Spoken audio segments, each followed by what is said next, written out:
Okay, so things are not going very well right now. The country made an absolutely horrendous decision this past week, and we are going to go through some very difficult and dark times. I don't think there is any denying that. Just how dark and how difficult those times will be remain to be seen, but there are definitely reasons to be extremely worried about that. But we cannot simply dwell on the negative, although we're going to have to face reality and talk about things as they are, and a lot of the way things are pretty negative. I mean, can't put lipstick on this pig.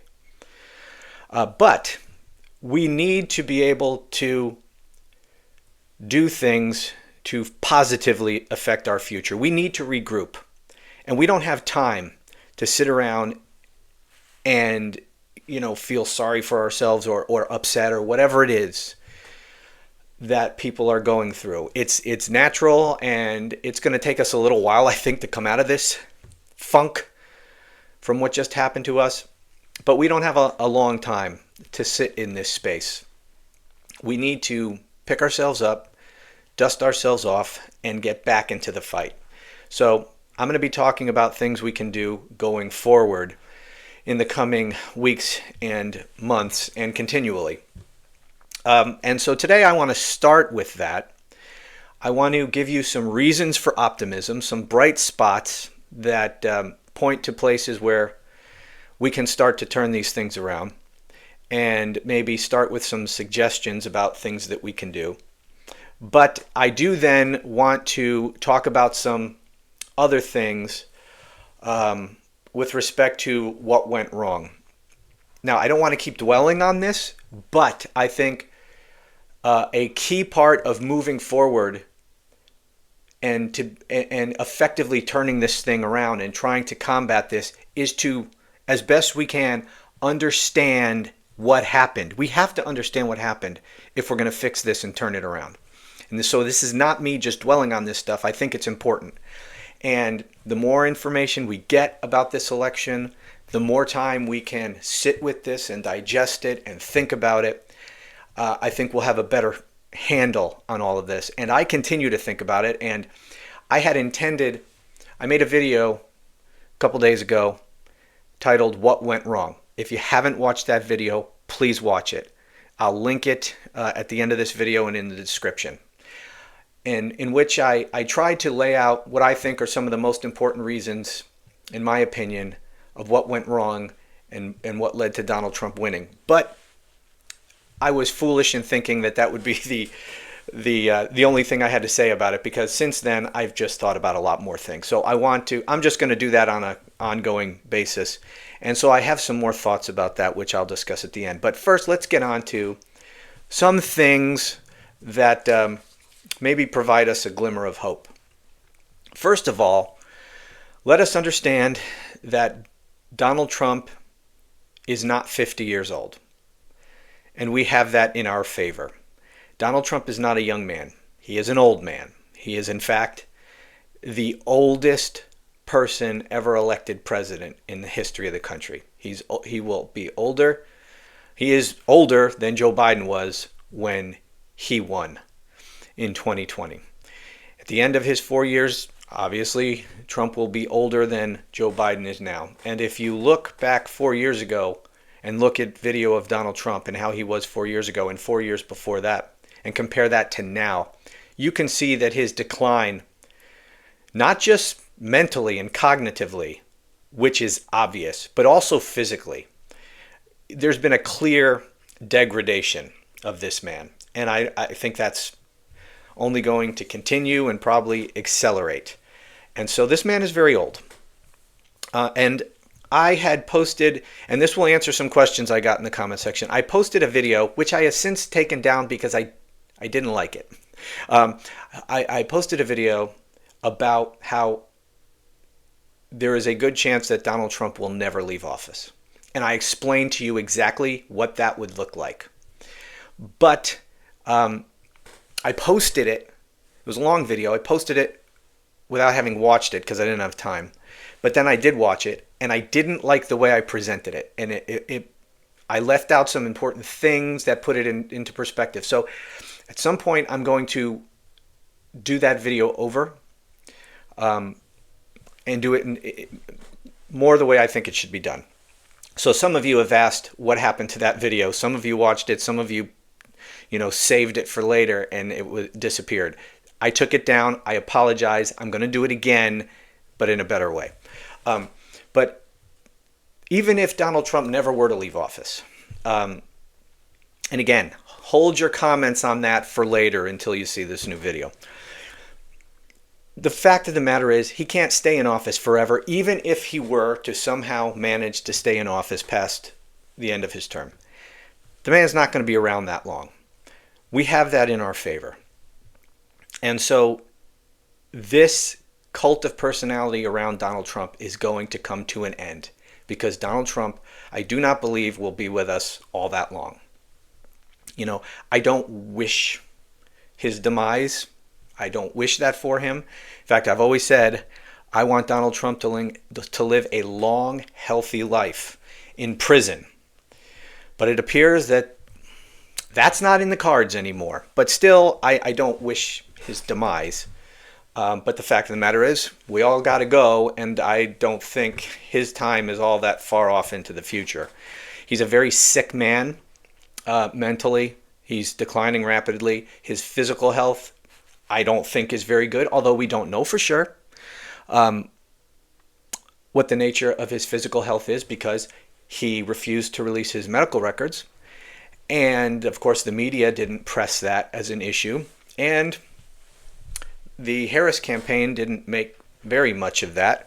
I thought it should have been featured much more prominently, especially given the fact that what would that mean? It would mean J.D. Vance would become vice president. He would become president.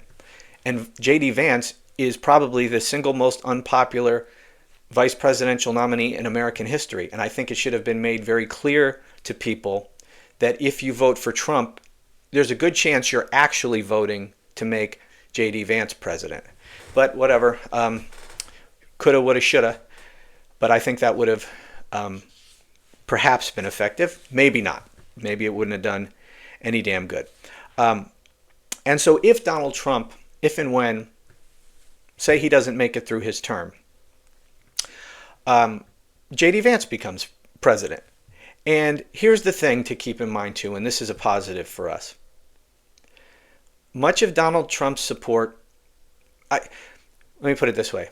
I don't think there's any other Republican that could do what Donald Trump has done. I don't think there's any Republican. I certainly don't see one out there now. Doesn't mean it couldn't happen. But I don't see any other Republican who could replace Donald Trump. Donald Trump, yes, there are a lot of people who voted for Donald Trump for a variety of reasons. Economic insecurity, falsely believing that the Trump economy was great and the Biden economy is horrible, all of these things. But a lot of it too is disconnected from any issues. It really truly is a cult of personality around Donald Trump. And the essence of a cult of personality is that it revolves exclusively around the personality of one cult figure.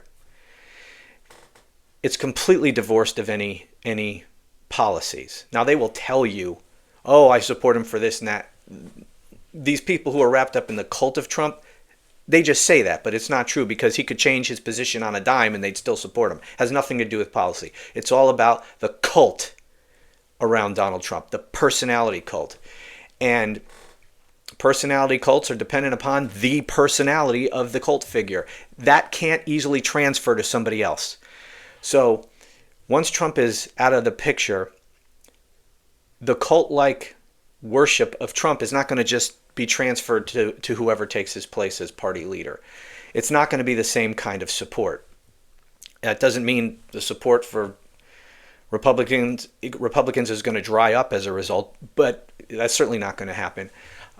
But there won't be that cult-like support for Trump. So I think that at some point that'll be beneficial to us. Another thing to keep in mind is that there's an election in 2 years. It looks like Republicans may have have control of both houses. They certainly have the Senate. Last I heard, the House is still up for grabs. But there's an election in 2 years. And the election, the campaigns are going to start up in 6 months from now. And the landscape, the political landscape in 2026 is much more favorable to Democrats. In the Senate, it's just a much better landscape. This was a very bad year, just given the number of seats that Democrats were trying to defend versus Republican. In 2026, it's much more. It's a much better landscape for Democrats in the Senate, and of course, the entire House of Representatives is up every 2 years. And so, Donald Trump, if he does the things he says he's going to do, there is a very good chance that Democrats will be able to replicate the kind of huge midterm gains they got in 2018 during Trump's first term and in 2022. So in 2 years, Democrats have a good chance of taking back control of Congress. And so what we need to do, how we get through this, what our posture needs to be right now is simply one of defense. Really, we have to try to prevent as much of what Donald Trump and his MAGA cult and pushing 2025, Project 2025, try to prevent as much of that from being enacted as possible, so that when we are in a position to get back some degree of authority, that the damage would not have been as great. And the next 2 years are the most critical, because this is probably the time at which Donald Trump will have the most power and the most ability to ram this stuff through.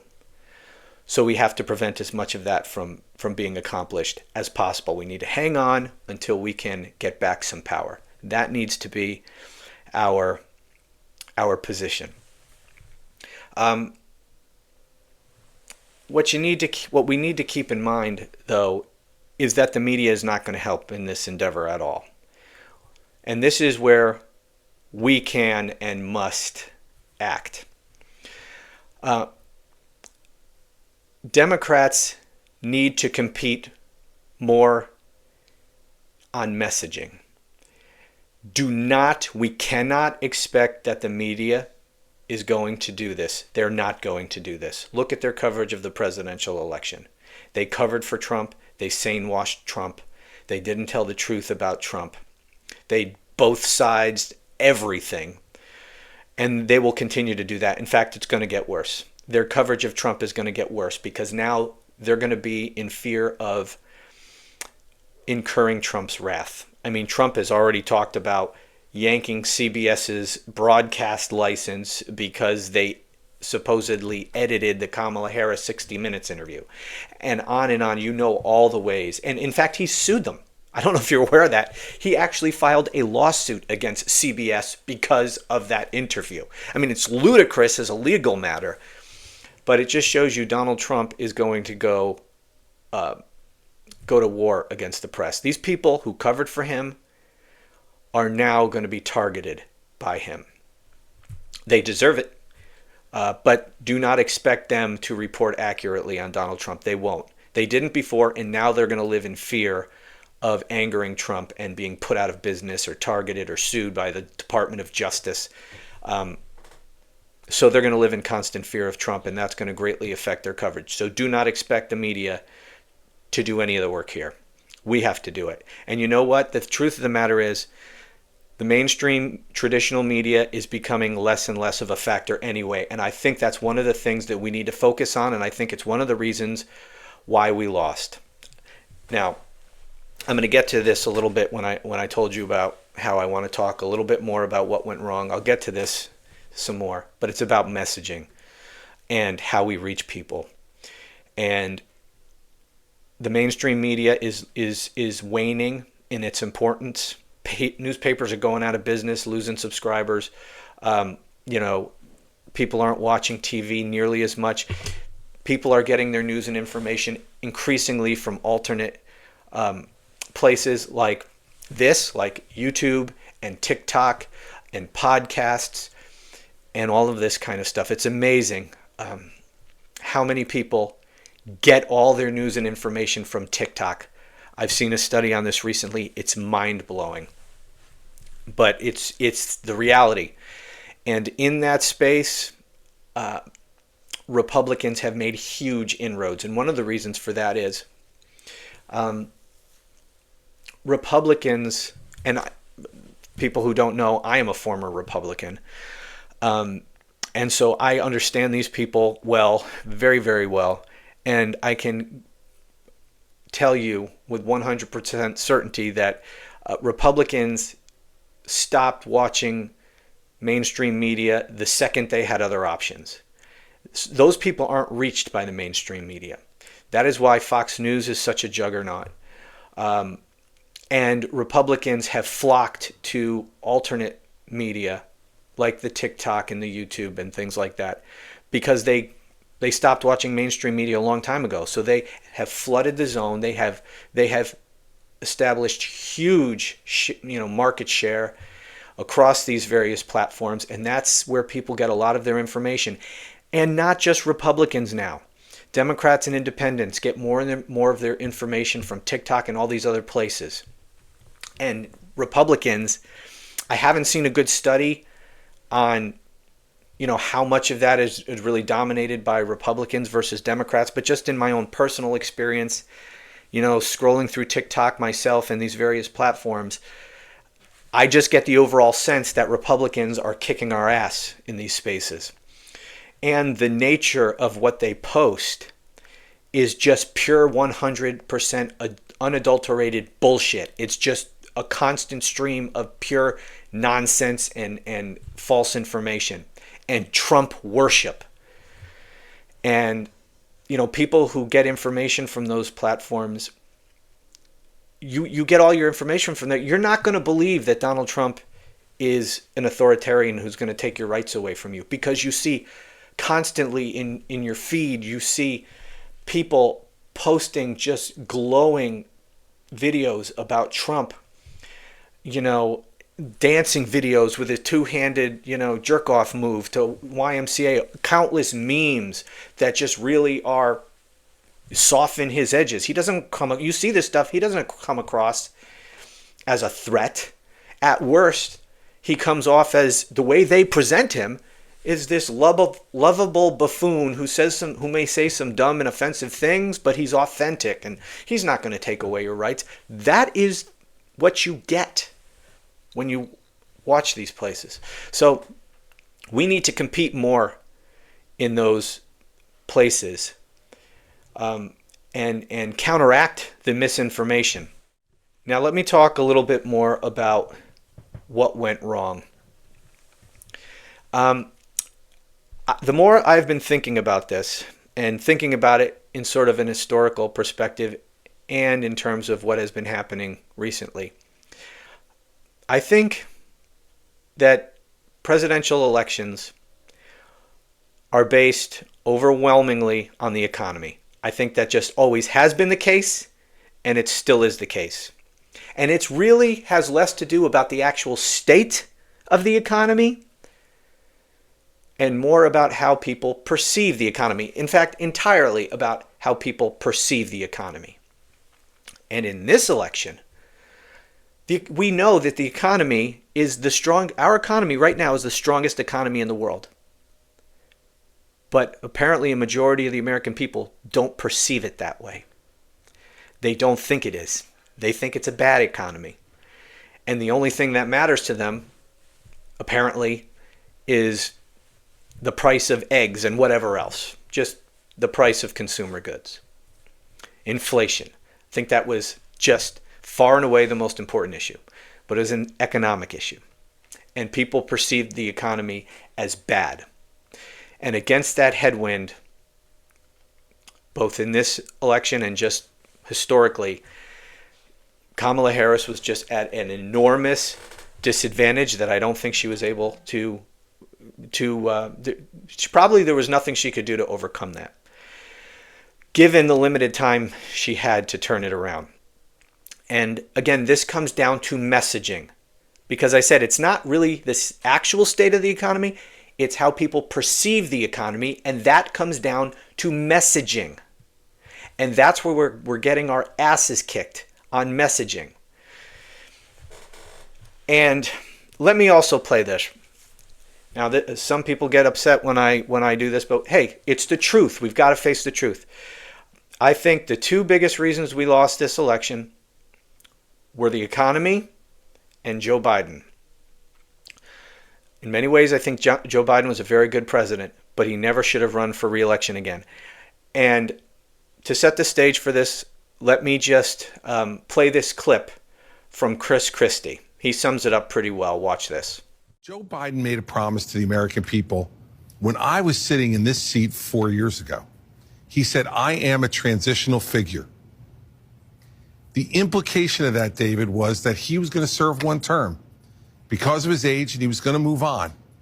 And when he broke that promise, he did two things. One, he broke faith with the people who voted for him.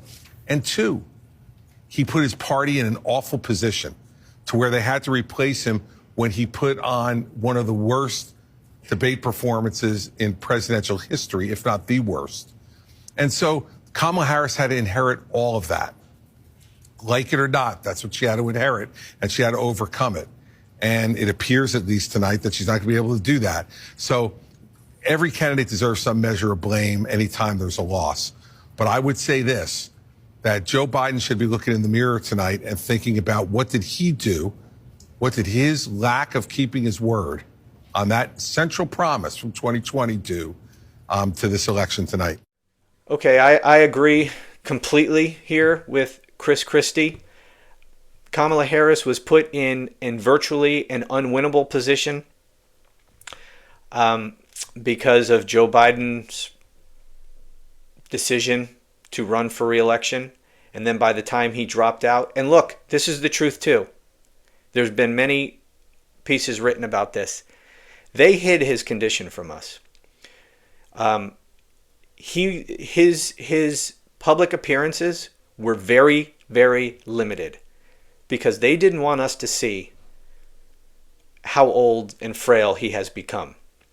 And we saw it to our great astonishment in that debate. And it shocked the country. And at that point, you know, the rest is history. He was forced out. But the position that put Kamala Harris in. And here's the problem too. Joe Biden was incredibly unpopular. Whether you think that is justified or not, I think it's largely unfair. His level of disapproval, I think it's very unfair. He's done a pretty darn good job as president. But here's the fact. He is very unpopular. And who did Democrats nominate? His vice president. Okay, that is never a good idea. And this is to take nothing away from Kamala Harris, who I think in many ways did a fantastic job. But she was given only 2 months, basically, to run this campaign. And then she was saddled with Joe Biden around her neck, you know, the whole time. She was his vice president. She was tied to his policies. And his policies weren't bad, but the American people don't know that. They think they were bad because they believe the economy is terrible and they blame Joe Biden for it. And Kamala Harris was his vice president. It was virtually impossible for her to get away from that. If Joe Biden was going to drop out, we would have had a better shot with someone who didn't have the Joe Biden baggage. But it is what it is. The past is the past. But I think we have to look honestly at this, and that was a serious problem. You can't nominate the vice president to a very unpopular president and think it's going to turn out well. And then on to the messaging. This is the other part where we lost. I said it was Joe Biden and his decision to run for re-election and then dropping out at the last second, and then the economy. And the economy was a function of messaging, which is the real problem. People believe the economy is bad, not because it is bad, largely, but because they were led to believe that it's bad. In fact, I saw a freaking graph today. You know, they do these daily tracking polls of consumer confidence. And it showed, you know, had a graph. And as soon as Donald Trump well, the graph for a long time showed that Democrats thought the economy is much better than Republicans did, right? So Republican line is way down here, Democrat line is up here.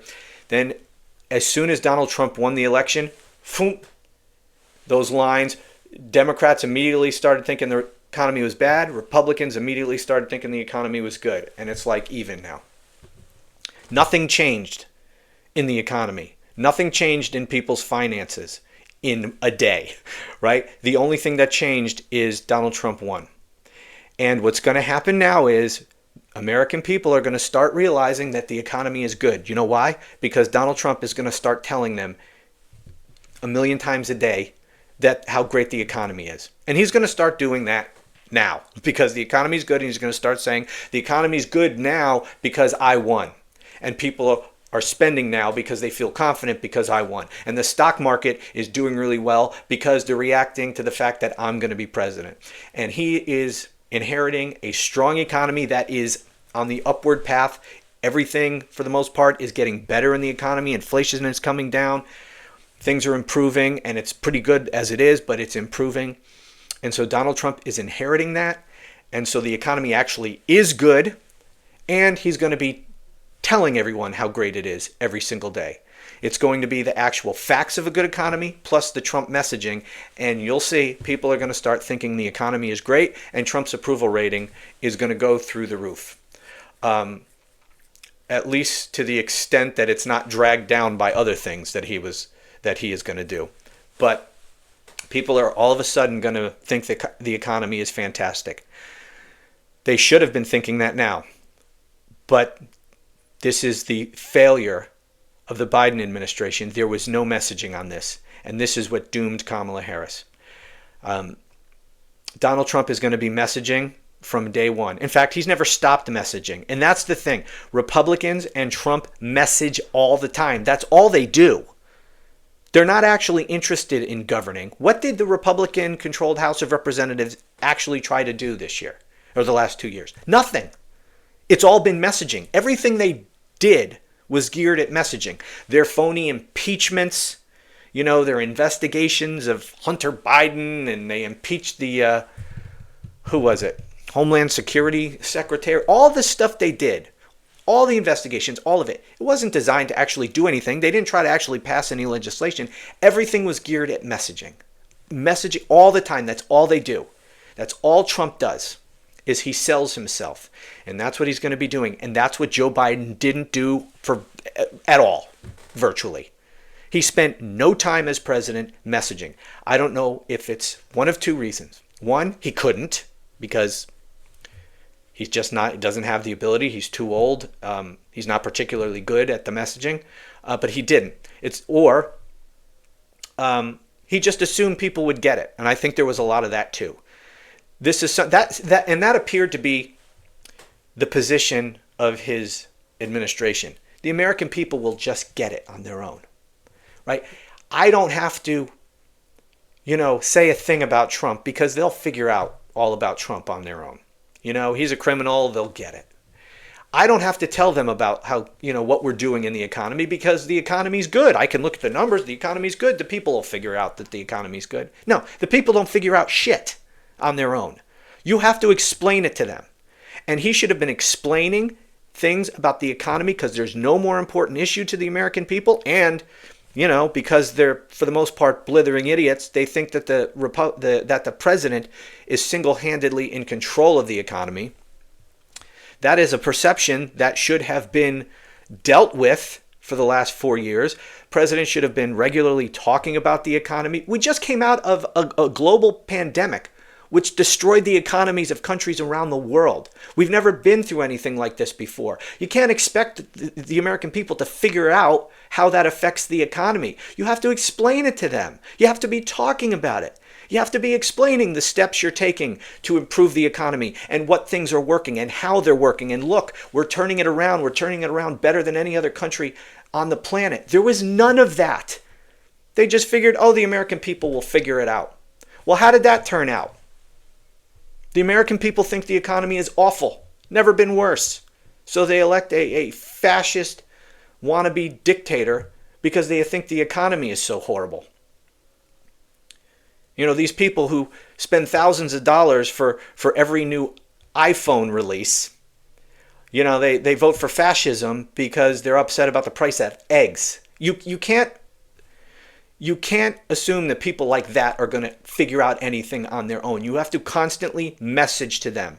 You have to have a strategy for your messaging, and it has to be an ongoing process, not just at election time.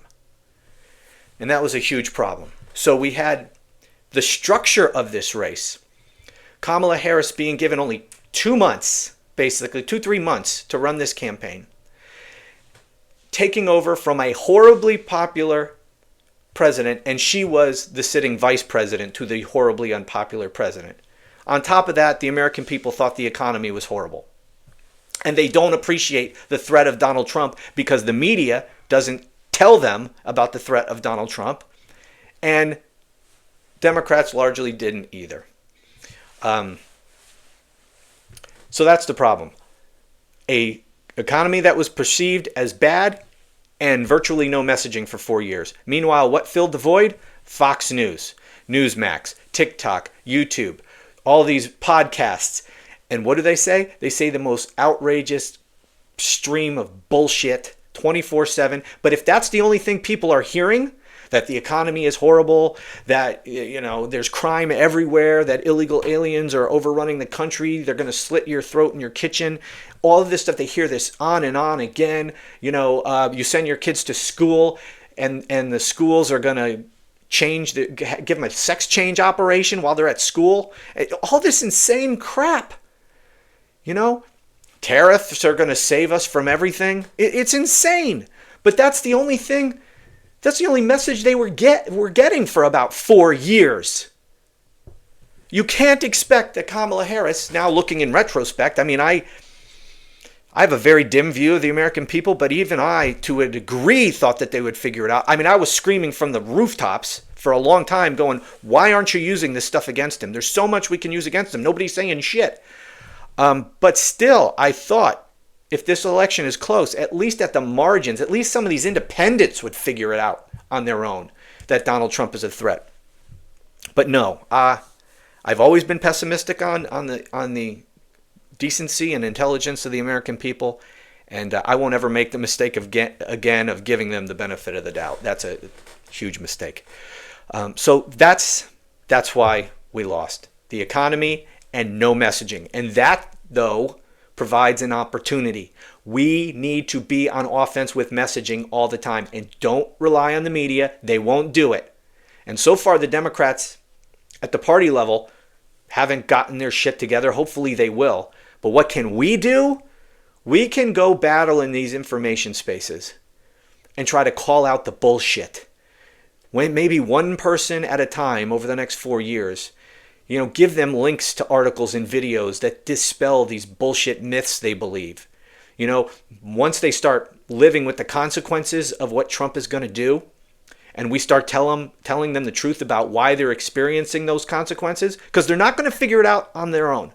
If Donald Trump's tariffs cause them great pain, Donald Trump will give them someone else to blame besides themselves. And they'll believe it as long as there's no alternate explanation. They will believe whatever bullshit Trump tells them. So we need to be prepared to tell them the truth. Now, it's not going to persuade all of them. We don't need to persuade all of them. We need to get to some of them.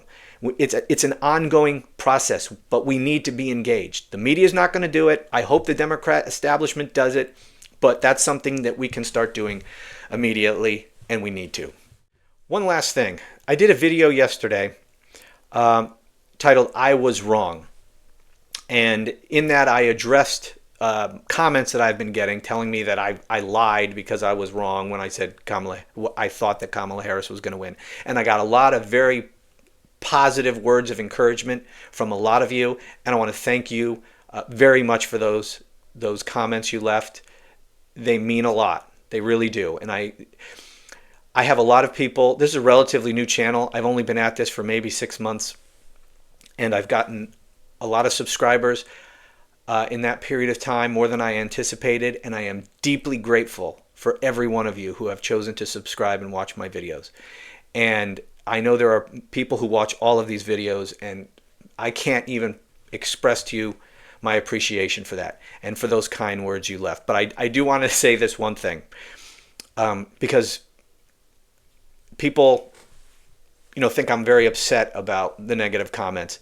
I was annoyed. I'm not very upset. I had one person, couple people who made the general point that, you're on YouTube, you're making videos, you're out there in the public, you need to have a thick skin. I assure you, I do. I agree. You need to have a thick skin to do this, and I do. And I usually don't respond to negative comments I get. In fact, this channel is new. Excuse me. This channel is new, but I am not new to this game. I mentioned earlier that I'm a former Republican, and years ago, leading into the Trump administration, I've been active on social media to one degree or another since before Trump for a long time. I used to have a podcast, just an audio podcast, and I also had a YouTube channel. I had hundreds of thousands of followers across social media. I wasn't huge by any means. I'm not a public person. I'm not on TV, but I did used to make some fairly regular national radio appearances on different shows and things like that. And so I did have a pretty decent size following, and I was growing quite a bit. But then Trump came along, and, as an actual principled person, which is why I'm no longer a Republican, if you are a principled person of any kind, you have no place in the Republican Party. So I was out. And I was faced with, this is why I understand how so many people in the right-wing media completely sold out. Because a lot of people in the right-wing media, people like Mark Levin jumps to the top of my mind, but there's lots of them. Hugh Hewitt, there's a lot of them who were adamantly against Trump, but did a 180 and now are some of the biggest Trump ass kissers on the planet. I understand why they did it. I experienced some of the exact same things they experienced at a lesser level because my audiences weren't as big. But if it were happening to me and the numbers that I was experiencing, it was happening to them in much bigger numbers. And that is, when Trump came on the scene and I criticized Trump, man, I was losing audience and getting attacked like crazy. And it was very, very clear that there's no way to be a Republican, a conservative, a principled constitutionalist, as I was and am, and be and oppose Trump in any way, be critical of Trump in any way. If I did that, I would get attacked and lose audience because those people, they cannot stomach to hear any criticism of their dear leader. They just won't. They will not listen to you. They will not, watch your videos, subscribe to anything. They just unfollow you, unsubscribe. And so I lost audience in droves. And I had a decision to make. Do I tell these people what they want to hear so that I don't lose my audience? Because my audience was really growing. I was making money. I was doing these national TV, radio spots. There was a real upward trajectory to my career as a commentator. And it was what I was actually planning on. I had carefully cultivated it for a long time. But it was all going to be pissed away if I continued to tell the truth about Donald Trump. So it was either that or sell out and tell these people what they wanted to believe. And if I did that, like a lot of these others did, I could have still been doing it. My audience would probably be huge right now. I'd be probably raking in money hand over fist. Because I think sometimes about how big would I have been if I had continued. Here we are 8 years later. Yeah, I'd probably be raking in the cash. But I just couldn't do it. No, not a chance. I never even contemplated it. I just saw I was at this crossroads. I had to make a decision, and the decision for me was easy. And so forget it. I'm not going to do it. So I abandoned all those platforms. I had to start from scratch, And I never plan to start doing the commentary thing again as any sort of thing that could lead to any sort of career or side career or anything. But I just got back up on the horse, started some new accounts, and 6 months ago I'm like, you know what, I should just start a new YouTube channel because I think there's things that need to be said and nobody's saying them. So I started this channel. And so here I am. But I understand how these other people sold out. Because for me, you know, I was hoping that what I was doing would become a full-time career, but it wasn't my full-time career. And so it was maybe a little easier for me to say I'm not doing this. Even if it was my full-time career, I couldn't have done it. I would have just gone back to my full-time practicing law. You know, I wouldn't have done it anyway. But I know a lot of these people, it was their full-time career. And they were faced with the decision, I'm going to lose my entire career if I don't start kissing Trump's ass. And so that's what they started to do. And they completely sold out. Anyways, this is just a little bit of background information about me for people who don't know. But all of this to say, I am not new to this game. And for the most part, these criticisms don't bother me. I ignore almost all of it. I am very quick with the block feature on various platforms. I have no interest in cultivating an audience full of morons and nasty people. So I just block. I don't care. And normally it doesn't bother me. But I was also very upset with myself for having gotten this election wrong. One, I thought better of the American people. And two, a lot of the information that I relied upon apparently was wrong. Like, for example, the huge gender gap that we were told about in poll after poll. It wasn't just one poll somewhere. Poll after poll after poll, we saw that Kamala Harris's lead among women was much bigger than Trump's lead among men. And on that alone, if that is true, that should have made all the difference and Kamala Harris should have won. But it turns out it wasn't true. The gender gap for Kamala Harris wasn't any bigger than the gender gap among men for Trump. And there was lots of those other things. But I was very upset with myself for having gotten it wrong. And so I wanted to address that. And it did, you know, some of these people just, sometimes they get to you and they really piss you off. And so to be accused of lying for something that no one can actually even lie about. It's not possible to lie about your guess about a future event. That's impossible for anyone to know. That can't be the basis of a lie. So I talked about that. But the point is, fear not. I don't take it personally. I'm not going anywhere. I do have a thick skin. I've been dealing with these god-awful, horrible people for a very long time. And this is nothing. I promise you. This is nothing compared to what I went through when I had my old channels and things, and I criticized Trump. This is nothing compared to that, so I could take it. Anyways, I have so much more to talk about. I don't know how I can even get to all of this stuff. I'm going to have to try to figure out some ways. I don't know if I need to do more videos or what. Just so much to talk about. But anyways, I thank you so much for watching. This is Saturday. It's a beautiful day where I am. I hope it's a beautiful day where you are. I hope you have a fantastic weekend. Try to enjoy some things that get your mind off of all of this.